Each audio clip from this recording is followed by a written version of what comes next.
Hi viewers, இது நம்ம ஒரு சேனல், நமக்கான சேனல். நம்ம சேனலில் இன்றைக்கி டிஎன்பிஎஸ்சியில் இந்த வருஷத்துக்கு உண்டான முதல் நோட்டிஃபிகேஷன், அதாவது குரூப் 4க்கு வந்து எக்ஸாமுக்கு நோட்டிஃபிகேஷன் விட்டுருக்காங்க. இது வரைக்கும் இல்லாத அளவுக்கு உங்களுக்கு வந்து நோட்டிஃபிகேஷனில் இந்த எக்ஸாம்ஸ், அதுக்கப்புறம் இந்த குவாலிஃபிகேஷன் இதெல்லாம் வந்து நிறைய சேஞ்சஸ் இருக்குது. இந்த வாட்டி விட்டுருக்கிறதுல பார்த்தீங்கன்னா நிறைய சேஞ்சஸ் இருக்குது. கிட்டத்தட்ட 6400 பக்கம் உங்களுக்கு வேக்கன்சி இருக்குது. இந்த எக்ஸாமுக்கு ஏற்கனவே பார்த்தீங்கன்னா பழைய பேட்டர்னில் மினிமம் வந்து 10th குவாலிஃபிகேஷன் இருக்கும். 10th குவாலிஃபிகேஷன் இருக்கவங்க மட்டும் ஏஜ் லிமிட் வந்து ஃபிக்ஸ் பண்ணியிருந்தாங்க. இப்போ வந்து டிகிரி முடிச்சவங்களும் நோ ஏஜ் லிமிட் அப்படின்னு இருந்தது. ஆனால் இப்போ வந்து நிறைய சேஞ்சஸ்லாம் இருக்குது. அது என்னென்ன சேஞ்சஸ் இருக்குது அப்படிங்கிறத பார்க்கலாம். இந்த எக்ஸாமுக்கு உண்டான நோட்டிஃபிகேஷன் இன்றைக்கி தான் வந்திருக்கு. அதாவது ஜனவரி 30 இன்றைக்கி தேதிக்கு வந்திருக்கு. இந்த எக்ஸாமுக்கு வந்து நீங்கள் அப்ளை பண்ணுறதுக்கு லாஸ்ட் டேட் இன்னையிலேருந்து அப்ளை பண்ணலாம். லாஸ்ட் டேட் என்ன எப்படின்னு பார்த்தீங்கன்னா 28/2, அதாவது அடுத்த மாதம் பிப்ரவரி மாதம் 28ஆம் தேதி வரைக்கும் நீங்கள் அப்ளை பண்ணலாம். நீங்கள் அப்ளை பண்ணதில் உங்கள் அப்ளிகேஷனில் ஏதாவது கரெக்ஷன்ஸ் இருந்துச்சுன்னா மார்ச் மாதம் 4ஆம் தேதியிலேருந்து 6ஆம் தேதி வரைக்கும் அந்த ஒரு 3 நாள் டைம் கொடுத்துரு. அந்த 3 நாளில் நீங்கள் என்ன பண்ணிக்கலாம் அப்படின்னா, உங்கள் அப்ளிகேஷன்ஸில் ஏதாவது தப்பாக ஃபில் பண்ணியிருந்தீங்க அப்படின்னா அதை வந்து கரெக்ஷன் பண்ணிக்கலாம்னு சொல்லியிருக்காங்க. அதேமாதிரி இந்த எக்ஸாம் என்றைக்கு நடக்குது அப்படின்னு பார்த்தீங்கன்னா ஜூன் 9, அது ஜூன் மாதம் பார்த்தீங்கன்னா 9/6 ஜூன் 9ஆம் தேதி வந்து இந்த எக்ஸாம் வந்து உங்களுக்கு நடக்குது. ஏற்கனவே இந்த எக்ஸாமுக்கு அப்ளை பண்ணுறதுக்கு உங்களுக்கு அந்த ஓடிஆர், இந்த ஒன் டைம் ரெஜிஸ்ட்ரேஷன் வந்து பண்ணியிருக்கணும். அப்போ பண்ணியிருந்தீங்க அப்படின்னா நீங்கள் அதை வச்சு நீங்கள் டைரெக்டாக பண்ணலாம். சப்போஸ் அந்த ஒன் டைம் ரெஜிஸ்ட்ரேஷன் லேப்ஸாக இருந்தாலோ, அதை எக்ஸ்பைரி ஆயிருந்தாலோ இல்லையோ இல்லாமல் இருந்தாலும் நீங்கள் என்ன புதுசாக பண்ணிக்கலாம், இல்லைனா ரினியூவல் பண்ணிக்கலாம். பண்ணிட்டு தான் நீங்கள் பண்ணுற மாதிரி இருக்கும். ஏற்கனவே அதை பழைய பேட்டர்ன் பண்ணுறவங்களுக்கு தெரியும். கிட்டத்தட்ட பார்த்தீங்கன்னா இதில் உங்களுக்கு விஏஓ எக்ஸாம் பார்த்தீங்கன்னா விஏஓக்கு ஒரு 108 வேகன்சியும், ஜூனியர் அசிஸ்டண்ட்டில் 2 இருக்குது. நான் செக்யூரிட்டி, செக்யூரிட்டி இருக்குது. இந்த நான் செக்யூரிட்டி அப்படிங்கிறது தமிழ்நாடு மினிஸ்ட்ரியல் அந்த டிபார்ட்மெண்ட்டும், அந்த இதிலே வந்து ஜுடிஷியல் மினிஸ்ட்ரியல் சர்வீஸ் அதில் ஒரு 2442 வேகன்சி. அதே ஜூனியர் அசிஸ்டண்ட்டில் செக்யூரிட்டியில் 44 வேகன்சி. இது மாதிரி வேகன்சிலாம் பார்த்தீங்கன்னா நிறையா கொடுத்துருக்காங்க. ஜூனியர் அசிஸ்டண்ட்லேருந்து பார்த்தீங்கன்னா முன்னே வந்து ஜூனியர் அசிஸ்டன்ட் ஜென்ரலாக இருக்கும். ஆனால் இன்றைக்கி பார்த்தீங்கன்னா ஒவ்வொரு போர்ட்லேயும் ஒவ்வொரு டிபார்ட்மெண்ட்லேயும் எந்தெந்த டிபார்ட்மெண்ட்டில் எவ்வளோ ஜூனியர் அசிஸ்டன்ட் இருக்குதுன்னு சொல்லிட்டு டிபார்ட்மெண்ட் வர வைஸாக உங்களுக்கு கொடுத்துருக்காங்க. அதை இந்த நோட்டிஃபிகேஷனில் இதை தான் புதுசாக பார்த்துக்கலாம். அதுமாதிரி டைப்பிஸ்ட், இந்த டெக்னிக்கல் இருக்கவங்களுக்கு நிறைய வேகன்சிஸ்லாம் இருக்குது. ஏன்னா டெக்னிக்கல் முடித்தவங்களுக்கு பார்த்தீங்கன்னா டைப்பிஸ்ட்டு ஒரு டைப்பிங் லோயரோ ஹையரோ முடிச்சுன்னா அவங்களுக்கு நிறைய ஆப்பர்ச்சுனிட்டிஸ் இதில் இருக்குது. அந்த இதுவும் கொடுத்துருக்காங்க. இவ்வளோ வேக்கன்சி இருக்குது. ஏற்கனவே எக்ஸாம் பேட்டர்ன் வந்து பழைய பேட்டர்ன் தான். ஆனால் ஒரு சின்ன சேஞ்சஸ் இருக்குது. என்னென்னு பார்த்தீங்கன்னா ஏற்கனவே இந்த மாதிரி ஜென்ரல் தமிழ், அதுக்கப்புறம் ஜென்ரல் ஸ்டடீஸ் ரெண்டுமே இருந்தது. இதுக்கு முன்னாடி ஜென்ரல் ஸ்டடீஸ், அதுக்கப்புறம் ஜென்ரல் தமிழ் நீங்கள் எவ்வளோ மார்க் வாங்குறீங்களோ அப்படியே போட்டுருவாங்க. ஆனால் இப்போ வந்து பார்த்தீங்கன்னா தமிழ் எலிஜிபிலிட்டி டெஸ்ட், அந்த தமிழில் வைக்கிற தமிழ் கொஷின் பேப்பரில் ஒரு 100 கொஷின்ஸுக்கு வந்து பார்த்தீங்கன்னா 150 மார்க், ஈச் கொஷின் 1.5 மார்க்ஸ் போட்டு 150 மார்க் இருக்கும். நீங்கள் பார்ட் பி, அதாவது ஜென்ரல் ஸ்டடீஸில் வந்து உங்கள் பேப்பரை வந்து அது வேல்யூ பண்ணணும் அப்படின்னா பார்ட் ஏல வந்து நீங்கள் 40% மார்க் வாங்கியிருக்கணும்.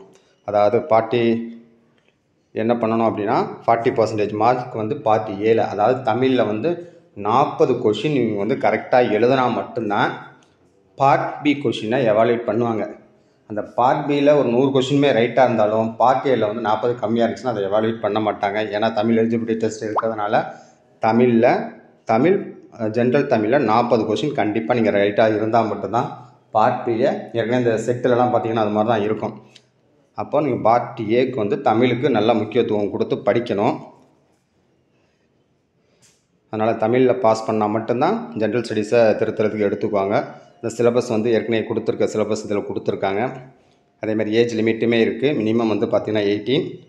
அதுக்கப்புறம் வந்து அதேமாதிரி சில இதுக்கெலாம் பார்த்திங்கன்னா 32 இயர்ஸ் கொடுத்துருக்காங்க.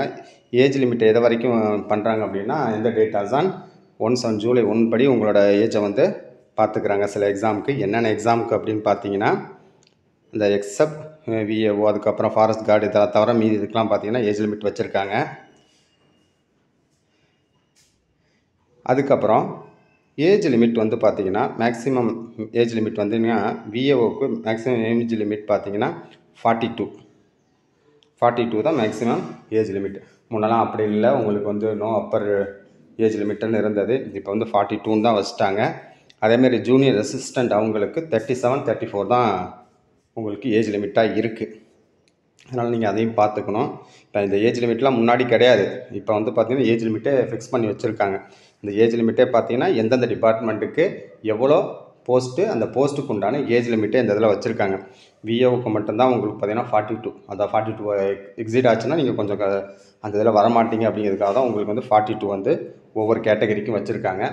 எக்ஸப்ட் ஜென்ரல் கேட்டகரியை தவிர மீதி எல்லாத்துக்குமே 42 இயர்ஸ் வந்து உங்களுக்கு மேக்ஸிமம் ஏஜ் லிமிட்டாக கொடுத்துருக்காங்க.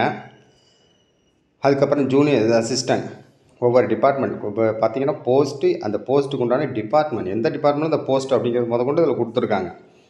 அப்போ ஒரு for example junior assistant Tamil Nadu text புக்கில் அந்த இதில் வந்து ஜூனியர் அசிஸ்டன்ட் இருந்துச்சு அப்படின்னா அதில் வந்து 37 வயசு வந்து பார்த்திங்கன்னா எஸ்சி எஸ்டி இவங்களுக்கும், அதர் அதாவது எஸ்சி எஸ்டி இல்லாமல் பிசி எம்பிசி இவங்களுக்கெல்லாம் 34 ஏஜ் லிமிட்டாக ஃபிக்ஸ் பண்ணியிருக்காங்க. அதை நீங்கள் பார்த்துக்கலாம்.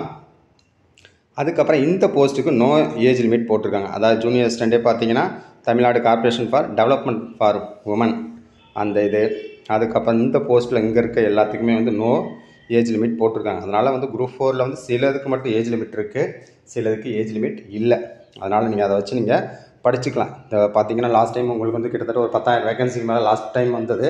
இப்போ வந்து உங்களுக்கு 6,000 சில வேகன்சி இருக்கிறதுனால சப்போஸ் அந்த டைமில் எக்ஸாம் டைமில் உங்களுக்கு வந்து ஏதாவது உங்களுக்கு வந்து வேக்கன்சி வந்து இன்க்ரீஸ் ஆகிறதுக்கு வாய்ப்பு இருந்தாலும் இருக்கும் கண்டிப்பாக. அதே மாதிரி பிஏஓ அந்த இது போஸ்ட்டுக்கு உங்களுக்கு மினிமம் ஜென்ரல் எஜுகேஷனல் குவாலிஃபிகேஷனுங்கிறது மினிமம் வந்து எஸ்எஸ்எல்சி 10th முடிச்சிருந்தால் அதுக்கு போதும். இந்த மினிமம் ஜென்ரல் இதெல்லாம் பார்த்தீங்கன்னா இந்த ஜூனியர் அசிஸ்டண்ட்டே பார்த்தீங்கன்னா தமிழ்நாடு வாட்டர் சப்ளை இந்த இதில் பார்த்தீங்கன்னா டிகிரி முடிச்சிருக்கணும். நம்ம ஜூனியர் அசிஸ்டண்ட்னா இது வரைக்கும் 10th தான் அப்படின்னு நினச்சிட்டு இருந்தோம். இப்போ பார்த்தீங்கன்னா ஒவ்வொரு டிபார்ட்மெண்ட்லேயும் அந்த ஜூனியர் அசிஸ்டண்ட்டுக்கு எஜுகேஷனல் குவாலிஃபிகேஷன் வந்து ப்ரெஸ்கிரைப் பண்ணி வச்சுருக்காங்க. இப்போ வந்து பார்த்தீங்கன்னா டிகிரி முடிச்சிருக்கணும். அதே தமிழ்நாடு ஸ்மால் இண்டஸ்ட்ரீஸ் அதுலேயும் பார்த்தீங்கன்னா டிகிரி முடிச்சிருக்கணும் ஜூனியர் அசிஸ்டண்ட்டுக்கு. இது முன்னாடி ஜூனியர் அசிஸ்டண்ட்டுக்கு 10th மட்டும் தான் இருந்தது. இப்போ டிபார்ட்மெண்ட் வைஸாக உங்களுக்கு வந்து ஜூனியர் அசிஸ்டன்ட் போஸ்ட்டுக்கு என்ன குவாலிஃபிகேஷன் அப்படிங்கிறத போட்டிருக்காங்க. ஒவ்வொரு போஸ்ட்டுக்கும் எல்லா ஜூனியர் அசிஸ்டண்ட்டுக்கும் ஒரே குவாலிஃபிகேஷன் கிடையாது. ஆனால் ஜூனியர் அசிஸ்டன்ட் டிபார்ட்மெண்ட்ஸ் உங்களுக்கு எஜுகேஷன் குவாலிஃபிகேஷன் மாறுது. அதையும் இந்த நோட்டிஃபிகேஷனில் பார்த்துக்கலாம். இந்த நோட்டிஃபிகேஷனில் இந்த வீடியோக்கு கீழே டிஸ்கிரிப்ஷனில் கொடுக்குறோம், நீங்கள் பார்த்துக்கலாம். அதேமாதிரி பார்த்தீங்கன்னா ஜூனியர் அசிஸ்டண்ட்டில் தமிழ்நாடு மெடிக்கல் பிளான்ட் இந்த இதுலேயும் பார்த்தீங்கன்னா டிகிரி கேட்டிருக்காங்க. அதனால் வந்து நம்ம என்ன நினச்சிட்ருப்போம் அப்படின்னா ஜூனியர் அசிஸ்டண்ட்னா 10th தான் அப்படின்னு நினச்சோம். 10th ஜூனியர் அசிஸ்டன்ட் இருக்குது. அதே வந்து பார்த்தீங்கன்னா டிகிரிக்கு ஜூனியர் அசிஸ்டன்ட் இருக்குது. அதுக்கு தகுந்த மாதிரி நீங்கள் பார்த்துக்கலாம். அதேமாதிரி இந்த வாட்டி டெக்னிக்கல் கோர்சஸ் இந்த டைப்ரைட்டிங் முடித்தவங்களாம் நிறைய சான்சஸ் இருக்குது. ஸோ அவங்களும் நல்லா ப்ரிப்பேர் பண்ணிக்கலாம். ஸோ எக்ஸாம் கால் ஃபார் ஆகிடுச்சு. இனிமேல் பட்டு நீங்கள் அப்ளை பண்ணிவிட்டு அதுக்கப்புறம் எக்ஸாம் படிக்க ஆரம்பிச்சிட்டிங்க அப்படின்னா உங்களுக்கு கிட்டத்தட்ட ஒரு 5 மாதம் டைம் இருக்குது. உங்களுக்கு சாலிடாக இந்த மந்த் இதோட முடிஞ்சு இன்னும் கரெக்டாக ஒரு 5 மாதம் எக்ஸஸ் உங்களுக்கு இருக்குது. கிட்டத்தட்ட ஒரு 150 days இருக்குது. கொஞ்சம் இந்த 150 days வந்து நீங்கள் நல்லா ப்ரிப்பேர் பண்ணாங்களே படிச்சுக்கலாம். இதுக்கு பார்த்தீங்கன்னா இந்த மினிமம் குவாலிஃபிகேஷன் அப்படிங்கிறது எஸ்எஸ்எல்சியாக வச்சுருக்காங்க, 10th வந்து வச்சுருக்காங்க. அதனால் அது ஒன்றும் ப்ராப்ளம் இல்லை. ஸோ நீங்கள் அதுக்கு தகுந்த மாதிரி படிச்சுக்கலாம். இதுதான் வந்து பார்த்தீங்கன்னா லாஸ்ட் டைம் மாதிரி அப்ளை பண்ணுறப்ப அந்த மார்க் ஷீட் அவங்களோட சர்டிஃபிகேட்ஸ் எல்லாம் அப்லோட் பண்ணுற அது பழைய பேட்டர்ன்லேயே தான் இருக்குது. நீங்கள் அது மாதிரி பண்ணிக்கலாம். ஸோ ஏதாவது அப்டேட் இருந்துச்சு அப்படின்னா உங்களுக்கு அப்டேட் பண்ணுறோம். அதை இதில் வந்து பார்த்தீங்கன்னா முன்னாடி இந்த ஃபாரஸ்ட் கார்டெலாம் இதில் தான் சேர்த்துருக்காங்க. முன்னாடி ஃபாரஸ்ட் கார்டு வந்து பார்த்தீங்கன்னா டிஎன் ஃபாரஸ்ட் அந்த இதில் வந்து உங்களுக்கு வந்து கால்ஃபார் ஆகும். இப்போ அதுவும் இதிலே வந்துருச்சு. அதுக்கு மட்டும் ஃபிசிக்கல் ஃபிட்னஸ்லாம் வச்சுருக்காங்க. ஸோ அந்த நோட்டிஃபிகேஷன்ஸில் இதில் வேகன்சி வந்திருக்கு. ஸோ இருக்கிற காலத்தை வந்து யூஸ் பண்ணிவிட்டு படிச்சிங்கன்னா கொஞ்சம் மார்க் நல்லா ஸ்கோர் பண்ணலாம். தேங்க்யூ ஃபார் வாட்சிங். வேறு ஏதாவது அப்டேட் இருந்துச்சு அப்படின்னா உங்களுக்கு அப்டேட் பண்ணுறோம். தேங்க்யூ.